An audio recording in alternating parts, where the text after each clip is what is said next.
Hello back. Today we will be discussing about algorithms and algorithms complexity. So what is an algorithm? An algorithm is a simple step-by-step procedure to solve a particular problem. ഒരു പ്രോബ്ലത്തിനെ നമ്മൾ solve ചെയ്യാൻ വേണ്ടിയിട്ട് നമ്മൾ എന്തെല്ലാം steps use ചെയ്യുന്നു എന്നുള്ളത് ഓരോ step by സ്റ്റെപ്പായിട്ട് ഡിസ്ക്രൈബ് ചെയ്യുന്നതാണ് ഒരു അൽഗരിതത്തിലൂടെ. അപ്പോൾ നമുക്കറിയാം ഈ അൽഗരിതം എന്ന് പറഞ്ഞിട്ടുണ്ടെങ്കിൽ ഒരു പ്രോഗ്രാമിംഗ് ലാംഗ്വേജിനെ ഡിപ്പെൻഡ് ചെയ്തിട്ടുള്ളതായിരിക്കില്ല. നമ്മൾ ഓരോ പ്രോഗ്രാമിംഗ് ലാംഗ്വേജും ഓരോ തരത്തിലായിരിക്കും ഓപ്പറേറ്റ് ചെയ്യുന്നുണ്ടാവുന്നത്. അതിനകത്ത് വേരിയബിൾ ഡിക്ലറേഷൻസോ ലൂപ്പുകളോ അങ്ങനത്തെ ഏതൊരു കമ്പണൻ്റ് എടുക്കുകയാണെങ്കിലും ഓരോ പ്രോഗ്രാമിംഗ് ലാംഗ്വേജിനും ഡിഫറെൻ്റ് ആയിരിക്കും. പക്ഷെ അൽഗരിതം എന്ന് പറഞ്ഞിട്ടുണ്ടെങ്കിൽ ഇതിനെല്ലാത്തിനകത്തോട്ടും നമുക്ക് കൺവേർട്ട് ചെയ്യാൻ പറ്റുന്ന തരത്തിലുള്ള ഒരു ജനറൽ ഫോർമാറ്റ് ആയിരിക്കും അൽഗരിതം പറയുന്നുണ്ടാകുന്നത്. അപ്പോൾ അൽഗരിതത്തിന് കുറേ ക്യാരക്ടറിസ്റ്റിക്സ് ഉണ്ട്. അതിനകത്ത് ഏറ്റവും ഫസ്റ്റ് ആൻഡ് ഫോർമോസ്റ്റ് ക്യാരക്ടറിസ്റ്റിക് പറയുന്നത് അൽഗരിതം ഷുഡ് ബി അൺഅംബിഗ്യസ് എന്ന് പറഞ്ഞിട്ടുണ്ടെങ്കിൽ അൽഗരിതത്തിനകത്തുള്ള ഓരോ സ്റ്റെപ്പും ഓരോ ഇൻപുട്ട് ആൻഡ് ഔട്ട്പുട്ടും ക്ലിയർ ആയിട്ട് മനസ്സിലാകുന്നതായിരിക്കണം. ഓക്കെ, അൽഗരിതം ഒരു പ്രോഗ്രാമിംഗ് ലാംഗ്വേജ് എന്താണെന്ന് അറിയില്ലാത്ത ഒരാൾക്ക് പോലും അൽഗരിതം വായിക്കുമ്പം ഇതെന്തിനാണെന്നുള്ളതും ഓരോ സ്റ്റെപ്പ് എന്താണെന്നുള്ളതും ഈസിലി മനസ്സിലാകാവുന്ന തരത്തിലുള്ളതായിരിക്കണം. രണ്ടാമത്തേത് അൽഗരിതത്തിന് 0 or more well defined inputs ഉണ്ടായിരിക്കണം. ഓക്കെ, ദെൻ മൂന്നാമത്തേത് ഔട്ട്പുട്ടാണ്. ഏറ്റവും ചുരുങ്ങിയത് ഒരു ഔട്ട്പുട്ടെങ്കിലും ഒരു അൽഗരിതം പ്രൊഡ്യൂസ് ചെയ്യുന്നുണ്ടായിരിക്കണം. ഒന്നല്ല ഒന്നിലധികമാവാം, പക്ഷേ ഏറ്റവും മിനിമം ഒന്നെങ്കിലും ഉണ്ടായിരിക്കണം. Then next one is finiteness. Finite എന്ന് പറഞ്ഞിട്ട് അൽഗരിതം ഒരു പെർട്ടിക്കുലർ നമ്പർ ഓഫ് സ്റ്റെപ്സിന് ശേഷം സ്റ്റോപ്പ് ചെയ്യുന്നതായിരിക്കണം. അതായത് നമ്മുടെ ആവശ്യങ്ങളെല്ലാം കഴിഞ്ഞ് കഴിഞ്ഞിട്ട് അവിടെ ഒരു സ്റ്റോപ്പ് ചെയ്യുന്ന ഒരു പ്രോസസ്സ് ഉണ്ടായിരിക്കണം. ഓക്കെ, അതങ്ങ് കണ്ടിന്യൂസ് ആയിട്ട് അൺലിമിറ്റഡ് ആയിട്ട് അങ്ങനെ പോയിക്കൊണ്ടിരിക്കുന്നതാവരുത്. ഒരു ഫൈനൈറ്റ് നമ്പർ ഓഫ് സ്റ്റെപ്സിന് ശേഷം അൽഗരിതം സ്റ്റോപ്പ് ചെയ്യണം. അടുത്തത് ഫീസിബിലിറ്റിയാണ്. ഫീസിബിലിറ്റി കൊണ്ട് ഉദ്ദേശിക്കുന്നത് ഇത്രയേ ഉള്ളൂ, ഏറ്റവും ചുരുങ്ങിയത് ഒരു പെന്നും ഒരു പേപ്പറും യൂസ് ചെയ്തിട്ടെങ്കിലും ഫിനിഷ് ചെയ്യാൻ പറ്റുന്നതായിരിക്കണം, അല്ലെങ്കിൽ കംപ്ലീറ്റ് ചെയ്യാൻ പറ്റുന്നതായിരിക്കണം ഒരു അൽഗരിതം. അതിൽ കൂടുതൽ റിക്വയർമെൻറ്റ്, അതായത് നമുക്ക് മിനിമം റിസോഴ്സസ് വെച്ചിട്ട് ഫിനിഷ് ചെയ്യാൻ പറ്റാവുന്ന തരത്തിലുള്ള അൽഗരിതംസ് ആയിരിക്കണം ഉണ്ടാവേണ്ടത്. അടുത്തത് നമ്മൾ മുന്നേ പറഞ്ഞതുപോലെ ഇൻഡിപെൻഡൻ്റ് ആയിരിക്കണം അൽഗരിതം എന്ന് പറഞ്ഞാൽ ഒരു പ്രോഗ്രാമിംഗ് ലാംഗ്വേജിനെ ഡിപ്പെൻഡ് ചെയ്തിട്ടായിരിക്കരുത്. പ്രോഗ്രാമിംഗ് ലാംഗ്വേജസ് നമ്മൾ പറഞ്ഞു ഓരോന്നിനും ഓരോ കൺസ്ട്രക്റ്റാണ്. പക്ഷേ അൽഗരിതം ഒരിക്കലും ഏതെങ്കിലും ഒരു പ്രോഗ്രാമിംഗ് ലാംഗ്വേജിനെ മാത്രം ഡിപ്പെൻഡ് ചെയ്തിട്ടായിരിക്കരുത്. എല്ലാ പ്രോഗ്രാമിംഗ് ലാംഗ്വേജസിലേക്കും കൺവേർട്ടിബിൾ ആയിട്ടുള്ള തരത്തിലുള്ളതായിരിക്കണം അൽഗരിതംസ്. ഇനി ഒരു സിമ്പിൾ അൽഗരിതം നോക്കാം. അൽഗരിതംസ് ഓരോരുത്തരും ഓരോരോ തരത്തിൽ പറയാറുണ്ട്. നമുക്ക് കൺവിൻസിങ് ആയിട്ടുള്ള തരത്തിൽ, അല്ലെങ്കിൽ നമുക്ക് കംഫർട്ടബിൾ ആയിട്ടുള്ള തരത്തിലുള്ളൊരു മെത്തേഡ് നമുക്ക് ഫോളോ ചെയ്യാവുന്നതാണ്. അപ്പം നമ്മൾ പറഞ്ഞു സ്റ്റെപ്പ് ബൈ സ്റ്റെപ്പ് പ്രൊസീജിയർ ആണെന്ന് പറഞ്ഞു. അപ്പോൾ നമ്മളിവിടെ ഓരോ സ്റ്റെപ്പായിട്ടായിരിക്കും, ഓരോ പ്രോസസ്സും ഓരോ സ്റ്റെപ്പിലായിരിക്കും നമ്മൾ പറയുന്നത്. അപ്പം നിങ്ങൾക്ക് ഇപ്പോൾ ചിലർ സ്റ്റെപ്പ് 1 സ്റ്റാർട്ടും ലാസ്റ്റ് സ്റ്റെപ്പിൽ സ്റ്റോപ്പും കൊടുക്കുന്നവരുണ്ട്. അതും ശരിയായിട്ടുള്ളൊരു മെത്തേഡ് തന്നെയാണ്. അത് ഇപ്പോൾ ഇവിടെ ഞാൻ അങ്ങനെ ഒരു കൊടുത്തിട്ടില്ല എന്നുള്ളൂ, നമുക്ക് ഇഷ്ടമുള്ള തരത്തിൽ ഫോളോ ചെയ്യാം. ഇപ്പോൾ ഈ സ്റ്റെപ്പ് 1 2 3 4 എന്ന് പറയുന്നതിന് പകരം ചില കേസിൽ കാണാറുണ്ട് സ്റ്റെപ്പ് ABC അങ്ങനെ പറയുന്നതും കാണാറുണ്ട്. നമുക്ക് ഇഷ്ടമുള്ള മെത്തേഡ് ഫോളോ ചെയ്യാം. അപ്പോൾ ഇവിടെ നമുക്ക് നോക്കിയാൽ മനസ്സിലാവും ഇത് 1 to 20 നമ്പേഴ്സിനെ ജസ്റ്റ് പ്രിൻ്റ് ചെയ്യാൻ വേണ്ടിയിട്ടുള്ളൊരു അൽഗരിതമാണിത്. ഒരു വേരിയബിൾ നമ്മളവിടെ യൂസ് ചെയ്യുന്നുണ്ട് എക്സ് എന്ന് പറഞ്ഞിട്ട്. എക്സിൻ്റെ അടുത്ത സ്റ്റെപ്പിൽ 1 ആയിട്ട് ഇൻക്രിമെൻ്റ് ചെയ്യും. ദെൻ അതിനെ പ്രിൻ്റ് ചെയ്യും. ലാസ്റ്റ് സ്റ്റെപ്പിൽ എക്സിൻ്റെ വാല്യൂ <20 ആണെങ്കിൽ നമ്മൾ വീണ്ടും തിരിച്ച് സെക്കൻഡ് സ്റ്റെപ്പിലേക്ക് പോകും. എപ്പോഴാണോ എക്സിൻ്റെ വാല്യൂ 20 ആവുന്നത് അവിടെ വെച്ചിട്ട് ഈ അൽഗരിതം അവിടെ സ്റ്റോപ്പ് ചെയ്യും. ഓക്കെ, ഇത്രയേ ഉള്ളൂ. ഒരു സിമ്പിൾ അൽഗരിതമാണ്. ബാക്കി അൽഗരിതംസ് നിങ്ങൾ എഴുതി പ്രാക്ടീസ് ചെയ്യുക. ഒരു പ്രോബ്ലം അസ്യൂം ചെയ്യുക, അതിനെങ്ങനെ സോൾവ് ചെയ്യാൻ പറ്റുമോ എന്നുള്ളത് നിങ്ങളൊന്ന് എഴുതി നോക്കുക.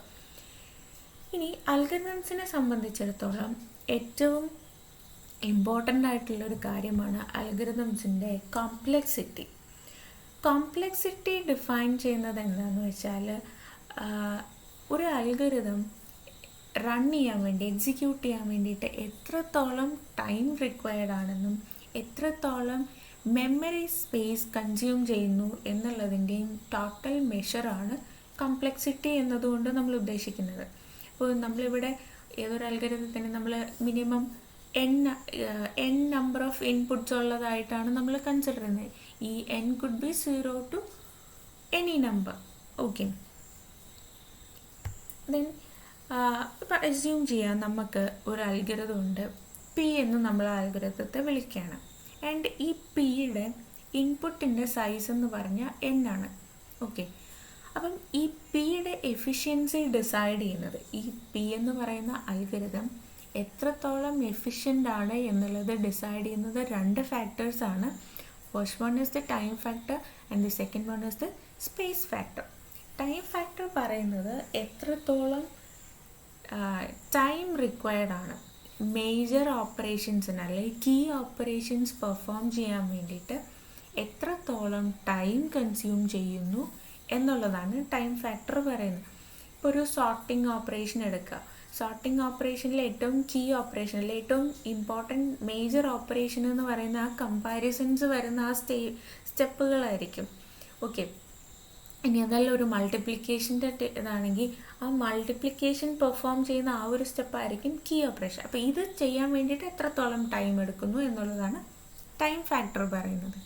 ഈ സ്പേസ് ഫാക്ടർ പറയുന്നത് ഈ ഒരു അൽഗരിതത്തിൽ മൊത്തം എത്ര സ്പേസ് റിക്വയർഡ് ആണ് എന്നുള്ളതാണ്. വേരിയബിൾസിനെ, കോൺസ്റ്റൻസിനെ, അങ്ങനെ എല്ലാത്തിനെയും കൂടെ സ്റ്റോർ ചെയ്യാൻ വേണ്ടിയിട്ട് ടോട്ടൽ എത്ര സ്പേസ് റിക്വയർഡ് ആണ് എന്നുള്ളതാണ് സ്പേസ് ഫാക്ടർ പറയുന്നത്.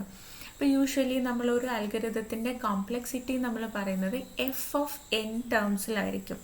ഓക്കെ, അപ്പോൾ ഈ എഫ് ഓഫ് എൻ നമുക്ക് എത്രത്തോളം ടൈം റിക്വയർഡ് ആണെന്നും സ്പേസ് റിക്വയർഡ് ആണെന്നുള്ളതും പറഞ്ഞുതരും.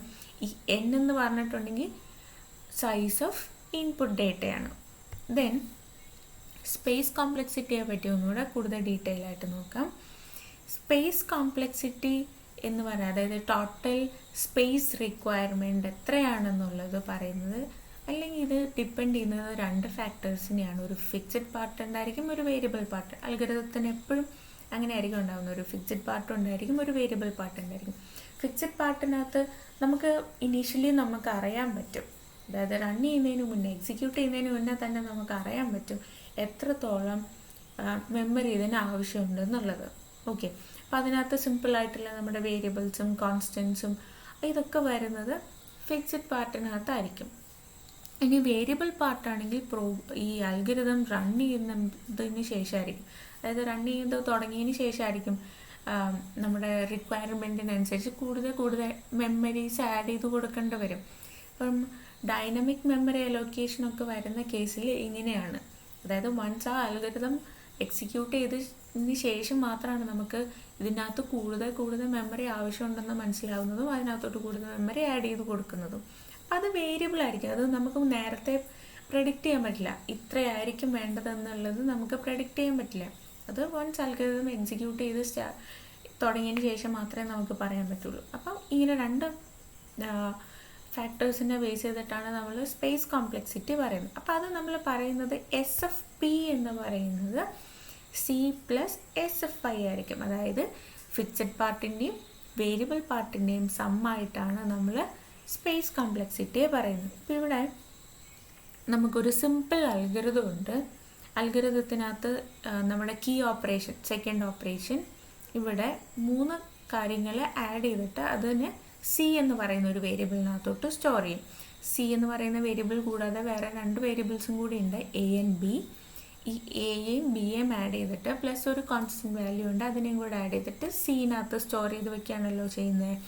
അപ്പം നമുക്കിവിടെ 3 വേരിയബിൾസ് ഉണ്ടെന്ന് മനസ്സിലായി. അപ്പം അസ്യൂം ചെയ്യുക ഓരോ യൂണിറ്റാണ് ഓരോ വേരിയബിളും കൺസ്യൂം ചെയ്യുന്നതെങ്കിൽ വേരിയബിൾസിന് വേണ്ടിയിട്ട് 3 പാർട്ട്, ദെൻ അല്ലെങ്കിൽ 3 യൂണിറ്റ്സ്, ആൻഡ് കോൺസ്റ്റൻറ്റിന് വേണ്ടിയിട്ട് അഗെയിൻ അനദർ യൂണിറ്റ്. അപ്പോൾ ടോട്ടൽ റിക്വയർമെൻ്റ് എന്ന് പറഞ്ഞിട്ടുണ്ടെങ്കിൽ, ടോട്ടൽ സ്പേസ് കോംപ്ലെക്സിറ്റി എന്ന് പറഞ്ഞിട്ടുണ്ടെങ്കിൽ ഇവിടെ എത്രയായിരിക്കും?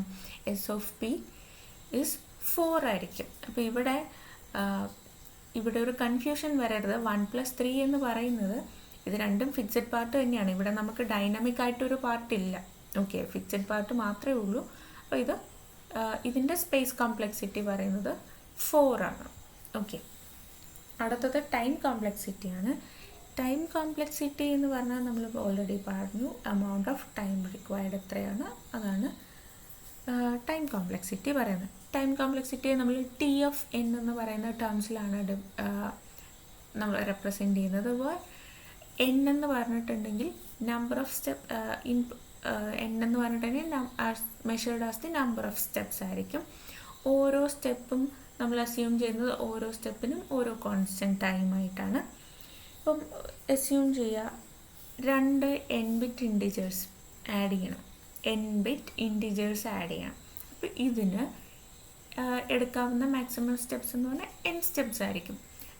2 ബിറ്റ്സിനെയാണ് ആഡ് ചെയ്യുന്നതെങ്കിൽ ആദ്യത്തെ 2 ബിറ്റിനെ പിന്നത്തെ 2 ബിറ്റിനെ ഇങ്ങനെ ഇതിനെ ആഡ് ചെയ്യാൻ വേണ്ടിയിട്ട് n സ്റ്റെപ്സ് ആയിരിക്കും. എത്ര ബിറ്റ് ഉണ്ടോ അത്രയും സ്റ്റെപ്സ്. ഇനി എന്നിൻ്റെ സൈസ് ഗ്രോ ചെയ്യുന്നതിനനുസരിച്ച് ടൈം കോംപ്ലക്സിറ്റി കൂടും. ഓക്കെ, TF-നും ഇൻക്രീസ് ചെയ്തുകൊണ്ടിരിക്കും. നൗ എസിംപ്റ്റോട്ടിക് അനാലിസിസ് ആണ് ഇനി പറയുന്നത്. എസിംപ്റ്റോട്ടിക് അനാലിസിസിനകത്ത് നമ്മൾ ടൈം റിക്വയർമെൻറ്റിനെ നമ്മൾ മാത്തമാറ്റിക്കലി റെപ്രസെൻ്റ് ചെയ്യുന്നതാണ്. ഓക്കെ, അപ്പം നമ്മൾ പറഞ്ഞു റണ്ണിങ് ടൈമിനെ നമ്മൾ f(n) വെച്ചിട്ട് റെപ്രസെൻ്റ് ചെയ്യും. ഇപ്പം ചിലതിനെ നമ്മൾ f(n) വെച്ചിട്ടായിരിക്കും നമ്മൾ പറയുന്നത്, ചിലതിന് വേറൊരു ടേംസിലായിരിക്കും. ഇപ്പോൾ ഫോർ എക്സാമ്പിൾ g(n²) എന്ന് പറയും. അപ്പം ടൈം റിക്വയർമെൻറ്റിനെ നമ്മൾ ഓരോ ഓപ്പറേഷനും ഓരോ ടേംസിലാണ് നമ്മൾ പറയുന്നുണ്ടായിരുന്നത്. ഇപ്പം അസ്യൂം ചെയ്യുക f(n) ആദ്യത്തെ കേസ്. ഇവിടെ ടൈം റിക്വയർമെൻ്റ് എന്ന് പറഞ്ഞിട്ടുണ്ടെങ്കിൽ എന്നിൻ്റെ സൈസ് എത്രയാണോ അതിനനുസരിച്ചായിരിക്കും f(n) വരുന്നത്. രണ്ടാമത്തെ കേസിൽ g(n²) എടുക്കുകയാണ്. അപ്പോൾ ഇവിടെ ഒരു എക്സ്പൊണൻഷ്യൽ ഗ്രോത്ത് ആണുള്ളത് അല്ലേ. എന്നിൻ്റെ സൈസ് എത്രയാണോ അതിന് സ്ക്വയർ ആയിട്ടായിരിക്കും ടൈം റിക്വയർഡ് വരിക. Okay, then time running time, the running time of both operations will be nearly the same if n is significantly small. Now asymptotic analysis എപ്പോഴും ഇൻപുട്ടിനെ ഡിപ്പെൻഡ് ചെയ്തിട്ടായിരിക്കും വരിക. ഇൻപുട്ടൊന്നും ഇല്ലെങ്കിൽ ഒരു കോൺസ്റ്റൻറ്റ് ടൈമിൽ തീരുന്നു എന്ന് പറയാം. ഇനി എന്നിൻ്റെ സൈസ് എത്രയാണ്, അതായത് ഇൻപുട്ടിൻ്റെ സൈസ് എത്രയാണോ അല്ലെങ്കിൽ എത്രയാണോ ഇൻപുട്ട് വരുന്നത് അതിനനുസരിച്ച് നമ്മുടെ ടൈം കോംപ്ലക്സിറ്റി സിംപ്റ്റോട്ടിക് അനാലിസിസും കൂടും. അതായത് ഇൻപുട്ടിനെ ഡിപ്പെൻഡ് ചെയ്തിട്ടായിരിക്കും എപ്പോഴും നമ്മൾ ടൈം റിക്വയർമെൻറ്റ് പറയുന്നത്. ഓക്കെ, ബാക്കി എല്ലാ ഫാക്ടേഴ്സും നമ്മൾ ഓൾമോസ്റ്റ് കോൺസ്റ്റൻ്റ് ആയിട്ട് തന്നെയാണ് കൺസിഡർ ചെയ്യുന്നത്. ഇനി ടൈം റിക്വയർമെൻറ്റിന് നമുക്ക് 3 ക്ലാസിഫൈ ചെയ്യാൻ പറ്റും. അതായത് ബെസ്റ്റ് കേസ് എന്നും ആവറേജ് കേസ് എന്നും വേഴ്സ്റ്റ് കേസ് എന്നും പറയും. ബെസ്റ്റ് കേസ് എന്ന് പറഞ്ഞിട്ടുണ്ടെങ്കിൽ ഒരു പ്രോഗ്രാം എക്സിക്യൂട്ട് ചെയ്യാൻ അല്ലെങ്കിൽ ആൽഗരിതം എക്സിക്യൂട്ട് ചെയ്യാൻ വേണ്ടിയിട്ട് ഏറ്റവും മിനിമം ടൈം റിക്വയർഡ് എത്രയാണോ അതാണ് പറയുന്നത്. ആവറേജ് കേസ് എന്ന് പറഞ്ഞാൽ ആവറേജ് ടൈം റിക്വയർമെൻ്റ് ആയിരിക്കും. വേഴ്സ്റ്റ് കേസ് എന്ന് പറഞ്ഞിട്ടുണ്ടെങ്കിൽ മാക്സിമം ടൈം, ഏറ്റവും കൂടുതൽ എത്ര സമയം എടുത്തിട്ടാണ് ഒരു റിസൾട്ട് നമുക്ക് കിട്ടുന്നത്. ഒന്നുകൂടെ പറയാം, best case minimum time required പറയും, worst case maximum time requirement ആയിരിക്കും, ആവറേജ് കേസ് ഏറ്റവും ആവറേജ് റിക്വയർമെൻറ്റ്, ഇൻ ബിറ്റ്വീൻ എത്രത്തോളം ടൈം നമുക്ക് റിക്വയർഡ് ആണ് എന്നുള്ളതാണ് പറയുന്നത്. ഓക്കെ, ഇനി ഈ അസിംപ്റ്റോട്ടിക് അനാലിസിസിനെ നമ്മൾ ഡിഫറെൻറ്റ് നൊട്ടേഷൻസ് വെച്ചിട്ട് നമ്മൾ പറയാറുണ്ട്. അതായത് ഇത് കാൽക്കുലേറ്റ് ചെയ്യാൻ വേണ്ടിയിട്ട് നമ്മൾ ഡിഫറെൻറ്റ് നൊട്ടേഷൻസ് യൂസ് ചെയ്യാറുണ്ട്. Big O notation, omega notation and theta notation.